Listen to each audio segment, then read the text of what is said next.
මොකක්ද යකෝ මේ සීන් එක? මැරුණයි කිව්ව මාමණ්ඩියා නේද අතර හිටගෙන ඉන්නේ? එතකොට මට අදාරු එන්න කිව්වේ උණ්ඩගේ පින්කමටනේ. සෙක්කප්පා ඔළුවත් එක්ක මඤ්ඤං වෙනවා. සමහර විට මට ඇහෙන්න ඇත්තේ වැරදි විදිහට වෙන්න ඇති. වෙන කවුරු හරි තමයි මැරෙන්න ඇත්තේ.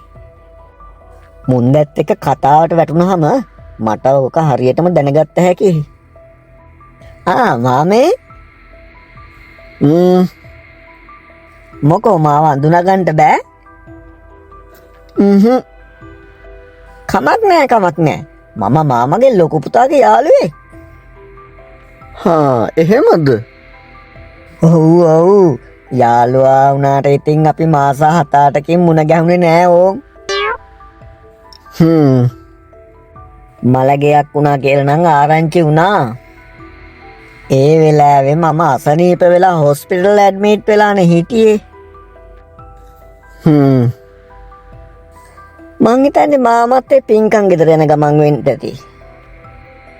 නෑ මම මේ පින්කම් ගෙදර ගිහින් ආපහු යන ගමන්. ඇයි ඉතින් මාම හෙට දවල් දානෙට ඉන්නේ නෑ? මොන පින්කම්ද බං වුවා? මාම මොකක් හරි සිද්ධියක් ඉඳලා කලකිරලා වගේ ඉන්නේ නේද? කලකිරලා නෙමෙයි බං, මට උගුරු ජවල් නැගලා ඉන්නේ. ඔය පුංචි අඩුපාඩුකම් මුණයි කියලා ඕවා වැඩි ගණන් ගන්න එපා මාමේ. අපි යමු ආපහු පින්කම් ගෙදර. ආපහු යන්න? යයි මං ආපහු. මේ වගේ වෙලාවක මාමා යන එක සුදුසු නෑ නේද? දැන් උන් කරන්නේ එතකොට සුදුසු වැඩද? දැන් මොකද්ද එතකොට මාමට උන්ගෙන් වෙච්ච වැරද්ද?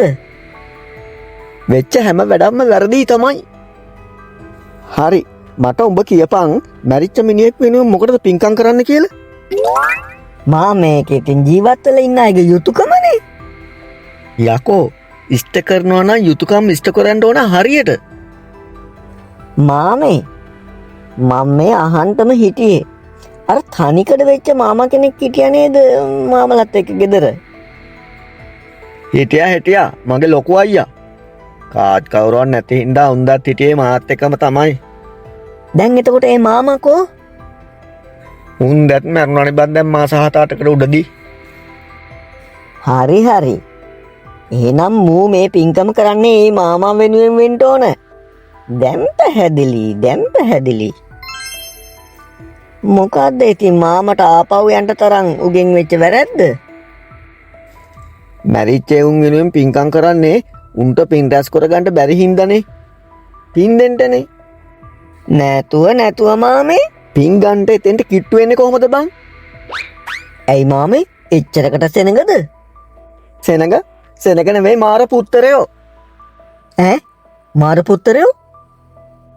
ඇයියකෝ හැම තැනකම පිලි.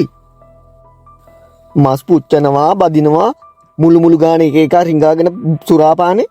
ඌවා පින්කන්ද බං ගොන්කන්ද? දැන් ඉතින් හැම තැනකම ඔහොම තමයි මාමේ පින්කම් කරන්නේ. මැරිච්ච උන් එක සෙල්ලම් කරලා පුතෝ ඔය නන්නත්තර වෙන්ටයි හදන්නේ. මාමලා ඉතින් ඔය වගේ දේවල් ටිකක් ඉවසන්ට. මට කේන්ති ගියොත් මම මොනවා කරයිද දන්නේ නැහැ. මාමේ කවුරු හරි මේ පැත්තට එනවා. මට හිතෙන්නේ මාමව හොයාගෙන වෙන්න ඕන. බලමු. මචං. අම්මට සිරිඩෝ. උඹ දැන්ද එන්නේ? සෝරි මචං. උදව්වක් කරන්න වේලාසනෙට බැරි වුණාට. කමන්නේ මචං. කොහොම හරි උඹ ආවනේ. ඉතින් මචං මේ පින්කම වෙලාවේ උඹ කොහෙද යන්නේ? මචං ඔක්කොම වැඩ ටික හරියට කෙරුවා. ඒත් එක දෙයක් හෙට දවල් දාන්නට අඩුපාඩු වුණානේ. නෑ. ඒ මොනවද මචං? කිරි හට්ටි 2-3ක් ගන්න බැරි වුණානේ බං. මම මුදලාට කෝල් එකක් දුන්නා අරන් තියන්න කියලා. මේ ඒක ගන්න යන ගමන්. ඇත්තද? ඔව් මචං. අපේ තාත්තා ජීවත් වෙලා ඉද්දිත් කිරි කන්න හරි කැමතිනේ බං. ජීවත් වෙලා ඉද්දි කිව්වේ? ඒ කියන්නේ බං තාමත් ජීවත් වෙනවනේ? විහිළු කරනවද බං? තාත්තගේ 3 මාසේ පින්කම තමයි මේ කරන්නේ. පලයන්ට එහෙනම් අර ඉන්නේ කවුද? කවුද? ඇයියකෝ ඒ උඹලගේ තාත්තානේ. උඹට පිස්සුද බං? කවුද? කොහෙද ඉන්නේ? කෝබම් මෙතන උඹලගේ තාත්තා හිටියානේ.